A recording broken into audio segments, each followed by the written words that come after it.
Good day, listeners. Welcome to this edition of the Pure Sex Radio broadcast. So glad that you've decided to join us. I'm Jonathan, sitting here with Steven Cervantes. How are you doing, my friend? Good, thank you. Yes. So, listeners, we appreciate you being part of this program. For what has it been now? 15 years? Because in 2005 was when we started the program, and it's 2020. So, 15 years we've been doing this program every single week, week in, week out. Over 750 programs out there. And we couldn't keep doing this without you, not only from the financial standpoint, the financial support, but the fact that you all are willing to interact with us. So you give us great show ideas. You communicate with us when you have questions, or even when you have, thoughts about subjects that we've brought up. But also, it really helps us if you're willing to share the podcast, if you're willing to rate it, review it. That does a lot for letting people know about the program that's out there. That's a really easy, free way for you to support what we're doing. We've got listeners in over 100 countries around the world, which is really amazing. I'm always amazed when I look at some of the analytics and where people are listening to the program. But we just want to say we're grateful for you, and we love the interactions that we can have with you. So go to puresexradio.com. Down at the bottom of the page, you can click on the iTunes link, and you can go there to rate us, or you can click on the donate link to make a donation. So, Steven, we're going to talk about porn. Yes, we're going to talk about when do we go porning. Yeah, are you coining a term? I made a new word up. I just put the ing on the end of it, Yeah. When does a guy go porning? Okay. So explain to us what porning is. Looking for porn, hunting for porn. Okay, so we're going to be talking about a porn fix. So it's not the same for every guy then, huh? I mean, everybody goes, maybe there's different times or different triggers. Is that what we're going to talk about? Yes, but the whole idea of looking for a sexual fantasy escape, right? So, I don't know. Have you been porning? Did you go porning? Are you porning? Have you been porning? Just the whole idea of making it a verb, I think, because it's an activity, right? Yeah. That happens. I'm not going to suggest we create a hashtag out of it. Just listeners, don't go there, please. We don't need that kind of publicity. Anyway, just the language has to work and flow, Yeah. And, we call men to accountability, and, have you done any porning, Yeah. So I just got to thinking about it. I thought, when do guys go if they're going to go looking for porn? Well, when does that happen? And look, the reality is you've seen porn, I've seen porn, and we're all patterned people. And we work with men, and they're still in the muck of it, Mm-hmm. And I don't know. I was just thinking, could we just talk about that? When does it happen? When does somebody need to go? What's driving a guy? Sometimes it becomes habitual. I get it. You're not thinking, Yeah. You just do it. But most guys get so consumed with it. They're thinking about it. They're thinking about the last time. They're thinking about the next time. It's just so flooded with their mind. That would be described as an addiction. Right? Yeah. You're consumed. Yeah, but I think there's a far larger number of guys. Like when you're describing, porning, I almost think it could be expanded out to like when do you start going down that path of a sexual escape? Yeah, that's good. So for those who are going to be trying to, cross the T's and dot the I's and say, well, I don't look at porn. Well, it's like, yeah, but maybe you go towards a sexual escape of some kind. Yes. You know what I mean? And I think that's what you're talking about, that's right? That's exactly right. I wrote that word, escaping. Yeah. Porning is escaping, and it's got a sexual bent to it, right? And, when was your introduction to porn? When did you first see it? And then it sort of overwhelms you and dazzles you. And you try not to go back because you know it's wrong. But then it's sort of so magnetic that you look again. And then it becomes a little pattern. It weaves into a young man's life as a solution, right? We could go running, right? We could go flying kites. Mm-hmm. We could go watch Television? Well, it's like I heard somebody recently say, porn is not a bad problem, it's a bad solution. Interesting. And It's I think that's what solution is good. I think that's what you're talking about. Yeah. We somewhere along the way, we start to go down that path. We're looking to solve something in our lives. And I think that's what you're talking about. What are the things that when those things occur in our lives, we start finding ourselves heading towards right. porn. No, and I love the way you said solution, because what's implied? There's a problem. There's a problem, right? So I like that. If we assume that problems need solutions, right? And that when we're young men growing up, what do we have control over? The money, the car, the credit cards, whether we can go out, travel. No, we have control of our own body and our mind. Right. We have male parts that like to be aroused. Yep. And so that's what you own as a young man, right? So we're looking for comfort, right? Mm-hmm. And then what other words come to mind? Acceptance. Yeah. Belonging. This is good. You're looking for, I think, especially for men, we're looking for significance. Yeah. Right? We want to have a sense of yeah. we matter, And all the big people that are influential, the smart people have a place, and the athletes have a place. And what about the people that are less significant? If I want to go find a significant place, and you create a sexually secret place where in your mind you're significant, right? You solved the problem. So we're talking about old patterns that set up in youth and that are continued into adulthood. Because I think I only met in 30 years, I only met one guy said, I never looked at porn until I got to college. Yeah, I've never met a guy, at least not that I can remember, that it was ever that late. Yeah. That's what's at 18, 19, he starts looking at porn, right? Yeah. And so it's like, wow, you got through the process very clean. Yeah. Because you think about the hundreds of hours of escaping in the fantasy the guys do or can do. And this guy said, no, I didn't do any hours. I had no hours of escaping and creating a fantasy place in my mind. I've got none until I'm 20. So yeah, I'm curious, what was the trigger that caused him to go look I think at he got 20? introduced to a bunch of guys that were doing it, and then he started doing it. But you understand how much cleaner his program is, his internal system is. He's got stuff, but he doesn't have the hundreds or thousands of hours of fantasy escaping. And I think that's an important point to make too, because a lot of times the establishment of the pattern of going to porn as a solution was being established in a season of development and immaturity. Yeah. And what I mean is development in all respects, your body, your circumstances, your mind, all of that. But also when you're young, and I don't mean immaturity in a derogatory term, it's like you're just immature.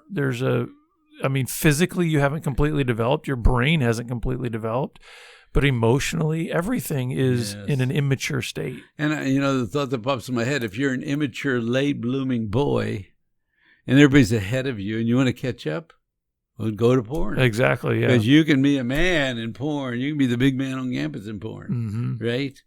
So I like that we're setting this up as there's a problem, and then we find a solution. And you say it's a bad solution because it's just an escaping solution. Right. It's not a growth. It's not a God solution. It's not a good solution. Well, I would say it fits in with that category of what you established in an immature state is an immature solution. Ooh, look, you're sounding so smart today. There's an immaturity immature state and immature solution. And I think, when we get 40, 50, 60-year-old guys that have had a 20, 30, 40-year ongoing, relationship, so to speak, with pornography, there's something about when you see a 60-year-old man that's still looking to porn as a solution, there's no other way to describe it than that's a childish way to solve your problems. And again, I'm not trying to sound derogatory towards that person. But you're saying there's a grown it's saying man there's a stuckness that has a child You got stuck in 12-year-old thinking in terms of how you're always going to respond to stressors, to difficulties, to fear, to whatever. Yes. And that has been the thing that you've clung to. And I think that's what we're trying to then say is, when do you go to that? Because probably wherever it got started, you're still responding to those same stressors and triggers. You still have those same stressors and triggers. Yeah. The start is still going to be the same, right? Because if you're lonely, you're still going to be lonely, right, in life. Mm-hmm.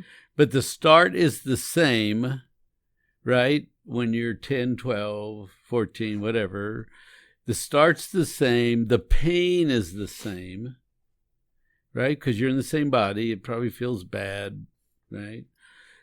But the 60-year-old guy is still using his 12-year-old solution. Yeah, and because when you think about it, I love that you put it in that kind of framework. The things that are going to cause us to recognize that we need to respond are probably not going to change. And like you said, loneliness or just fears or those types of things.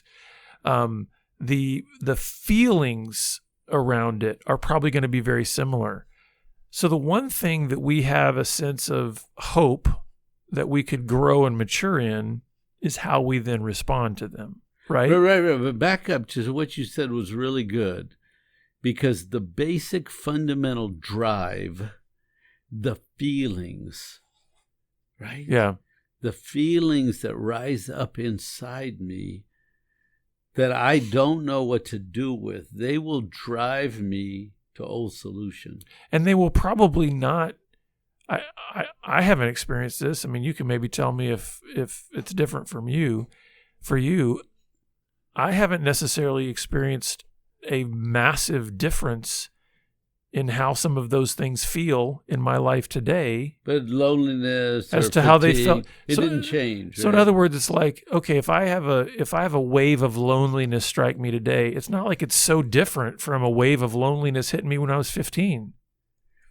My circumstances surrounding that could be very different. No, but the feeling in the same body that was there same. And here is the same. But you also would say, but I'm grown up and I have grown-up resources with this body. I know I respond to it differently today than I did before. And that's what I'm saying, is that's the thing that if a guy gets stuck in, I've kind of thought the only way to respond to this is go to porn, go to my escape. Right. That's where I'm like, if you get stuck in that and you're 50, 60 years old, there's a sadness in that, right? Because you've thought that maybe I would quote unquote grow out of those feelings. And that's where I think some of the immaturity is we think that if we're feeling sadness at 15, well, man, you know what? If I finally get the car and I get the job and I get the girl, and when I'm 40, all those feelings will change. And what you discover at 40 is those feelings didn't change. They probably only got magnified. And if you're still using your 15-year-old coping mechanism, now kind of the suffering you're in is exponentially more difficult than when you were 15 years old. Well, but that's even sadder, right? That's sadness on sadness. Right. Because if I'm 15 and at 55, I'm still using my 15-year-old solution. Yeah. It's a sad place to be. And that's why I'm saying what we hope to try to help people here today with is if they can start unpacking, like, when are the times that I go to this? Recognizing that those things probably are not going to drastically change as it pertains to how they feel. Like we said, loneliness, right? Yes. Let's keep using that one. Okay. Loneliness at 15 and loneliness at 50 are still going to feel like loneliness. Maybe, again, the circumstances around it may be different, but the body it feels the same. The triggering of loneliness is going to be the same in the body. What we want to see is, let's grow our response to that. Let's grow the solution to something other than what we had when we were 15. Yes, but I was saying a minute ago, I'm going to repeat it again.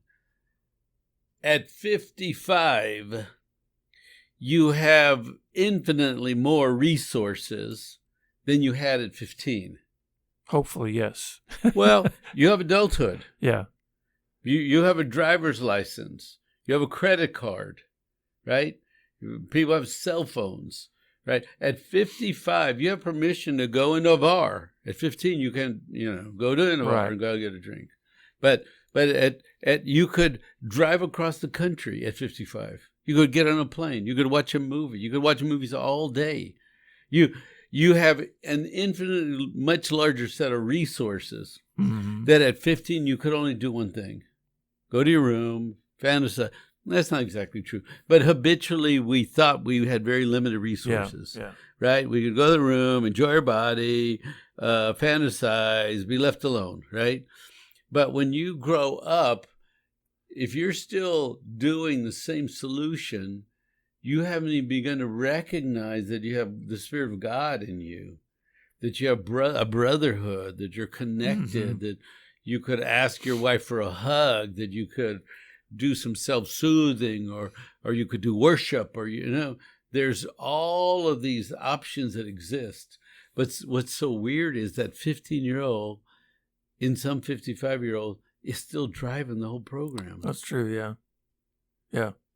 Even though the reality is different now, it's all set up at 15, and the belief is limited to 15-year-old thinking, and I can only see like a 15-year-old. I can't see like a 55-year-old. And I think that's why part of the resources, and I hope what we're going to be trying to do here is part of the resources that we want to have as adults is to be able to say, what does it look like to kind of break down the parts of this process that I've had since I was a kid? So in other words, if I could better recognize sort of the pattern and the steps that I've taken that go from the moment that I feel a particular feeling to then the moment that I've always gone to porn or some other sexual acting out as my solution, maybe I could change the program. Yes. Not change the feelings, but change the response to them. But why don't you and I talk about what you do and I do? Sure. Because I don't know who else to use right now, but you're here and I am, and you just shifted the program in an interesting direction, which is, well, let's show the old pattern and let's offer some new pattern, right? So that when you were alone and you feel unloved and you were slow in development and life was hard and everybody was happy and you were trying to figure it out and you were odd and different, then you could go over there and escape and get away from yourself. So what's the first thing that comes to your mind using your adult resource brain when I say, man, I don't like me and I got to get away from me? Yeah, so one of the first things that comes to mind, if I'm going to put it in kind of the framework of old thinking, new thinking, like old solution of porning and new solution of connection is just the difference between the old way would be like, well, I must solve this on my own. So the idea is if I feel, So this is young you. This would be young me. Right, saying, but I'm lonely and I got to get past loneliness. So, what are you saying? Well, what I guess the main thing that my old thinking is I can't let anyone else into this space of what I'm feeling or what I'm thinking right now. So there was no dialogue.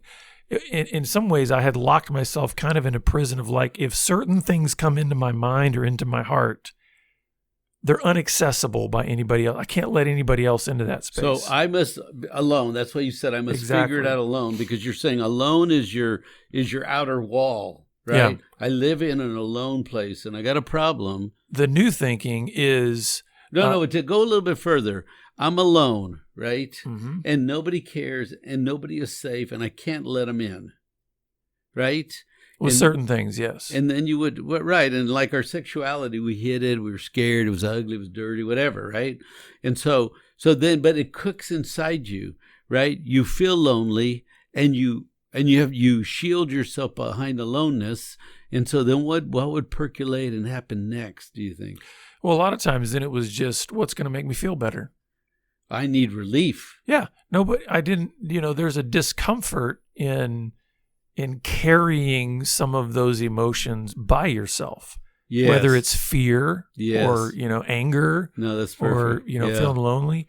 And so the thing is I think even the way that our bodies are made by God is there is a tipping point, meaning you've talked about this before, like when you're trying to help husbands deal with the emotions of their wives, right? When they maybe discover what's going on, and you've talked about how no one can perpetually maintain a 10 emotionally. Like your body won't allow you to do that. Eventually your body will crash, right? Yeah.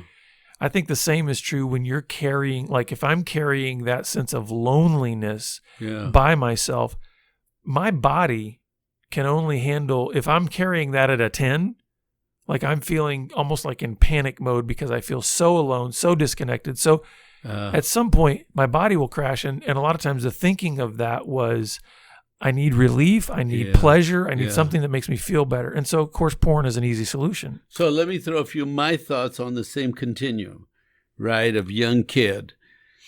I'm odd. I'm slow.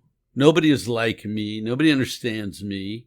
Everybody else is succeeding around me, and I'm struggling. And I hate being the struggler, right? You understand? Now I'm building pressure on myself. And we don't want anybody to know, so we're going to keep it inside. And if you tell somebody, they say, that's stupid, don't think like that. Okay, fine, shut up. I won't tell you again. Right? So we are in a cocoon of alone. I love that. We're in this cocoon of alone, and we're generating terrible thoughts about ourselves because we're using our 15-year-old mind, and we're creating pressure, more and more pressure.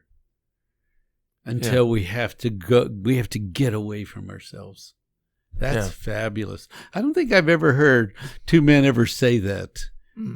That here is the process. Anybody out there want to see what's going on? Wives want to see, men want to see. There is a little process that you set up when you're 10, 12, 15. And it's cocooned and alone. And it's full of language of self-destruction, inadequacy, failing, all that stuff. And I sit on it. I try to avoid it till I can't avoid it anymore. I try to pretend it's not true. I want to try to be like other people. But in my heart of hearts, I know I'm different. And then I have to go away. Yeah. And so one of the things that I think we've been saying here is we need to recognize that the instigating emotion is not necessarily what we're trying to change. I think if that becomes the goal, because you're going to feel it, right? Lonely, rejected, inadequate. That's not going to change. And that's where I think so many have gotten messed up thinking about what needs to change. Okay. They're thinking, well, if you want to change a pattern, go to what the starting point was. And so they go back to what the starting point was and they say, well, I felt lonely. So man, how do I not feel lonely? Well, good luck with that. Right, because you're going to feel lonely. Feelings are feelings. Right. When you're an adult, and you're going to feel them all. Yeah. You can't control the emotions that come to you. I think the more we can learn, like some of maybe the causes of some of those emotions, the more we can learn what those emotions are revealing in us. Yep. The more I think we can form better solutions. So let's unpack the new pattern, the 55-year-old pattern, right? I'm not 55. Okay, sorry. So I'm getting closer, but I'm not there yet. That kind of splits the difference between you and me. Between you and me. That's what I'm proposing. That's good. So let's talk about the ugly feelings, right? I'm not good enough. You say one. Yeah, fear. Yeah, I'm afraid. I'm fear that I'll be known or exposed, or right? We talked about aloneness, feeling lonely. Yeah, rejected. Lonely. Yeah, rejected. You got it. So I'm not like you. If you knew me, you wouldn't like me. I'm not good enough. I'm different. Nobody understands me. All that ugly pain stuff that we hate. We all hate. Because you know what? You know why people drink? The same reason. Yeah. They got pain and they found alcohol. They didn't go porning. They found alcohol. You know why gamblers gamble? They didn't find porning. They found gambling. Yeah. Right? Every addiction is an escape from self. Yeah. So now, you're still in this body that you currently are. Yeah. I stand corrected here. In this age, you will feel inadequate, Or like you lonely, failed, yeah. rejected. Nobody wants you on their team. You're a loser. You're by yourself. You're stupid. So when you set the framework before about like, okay, we have more resources now, right? Yes. One of the things, so when those feelings kind of attack me now, the way I frame it up now is I do not have to handle this alone. In other words, the old self was saying, hey, there's a certain wall here that if there are things happening on this side of that wall, then nobody else is allowed. Nobody else could be allowed on this side of that wall because it'd be either too shameful or they'd reject me. They wouldn't want anything to do with me. All those shame lies. Right. Now the new resources are saying, you know what? I'm a broken human being among a whole world of broken human beings. Yeah. And I actually have a few human beings that actually love me as a broken human being. So there's wait, slow down. I am broken, and there are other broken And so people, are you. and they still love me, right? Yeah, exactly. I'm broken, but I don't die. Yeah. Right? I'm broken. Because is that the worst thing in life? To be broken, to be rejected, to be lonely? No. Whatever the pain is, it's just pain. Yeah. And people around me have pain too, and they still love me. I'm still loved. So that's one of the primary resources that I see. The other thing too is in my old way, there was even this thinking in my mind that what was behind that wall, even God didn't want to see. So there was almost like a double loneliness that I would feel in that place because, well, there's a part of me that even God wouldn't want to know about. He wouldn't want to go there. And so I would even kind of try to quote unquote hide from God in that respect. So the resources now, as I realize, not only are there people around me that I know that I can let into that place, there is a God who's been waiting for me in that place my whole life. He was there before I was. So it's like, I don't have to be scared of being exposed to God in all of those emotions. This is so beautiful because as soon as you say God, you're not alone. Yeah. Right? You invite God behind the wall.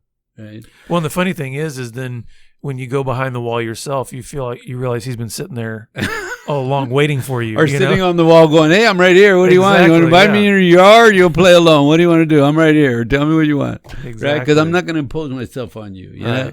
So it's funny because as you're saying that, this thought occurred to me.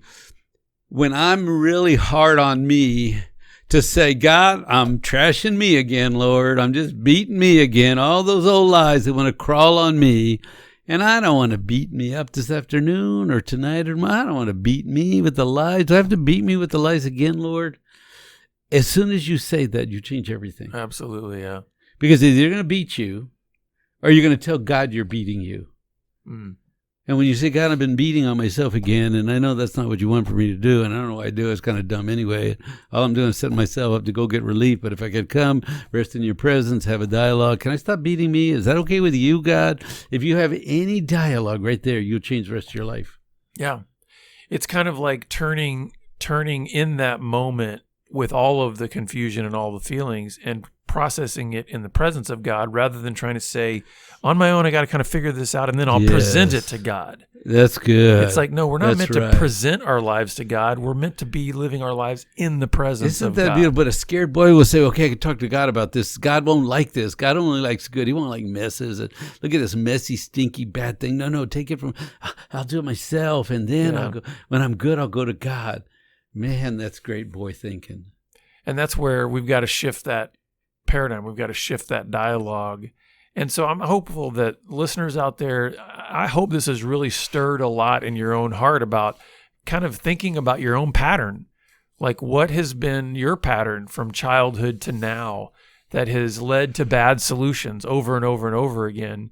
And what are you recognizing maybe coming out of this program that you need to be really focusing on in terms of shifting the paradigm, shifting the dialogue, shifting the orientation towards better solutions? We would love to come alongside of you. That's what our ministry is all about, is trying to help you engage those new and better solutions. So reach out to us. You can go to puresexradio.com or you can follow us on Twitter at puresexradio. We would love to help you with that. So Thanks for being a listener. Yes, and we look forward to seeing you back here again next week on the program. God Take bless. care.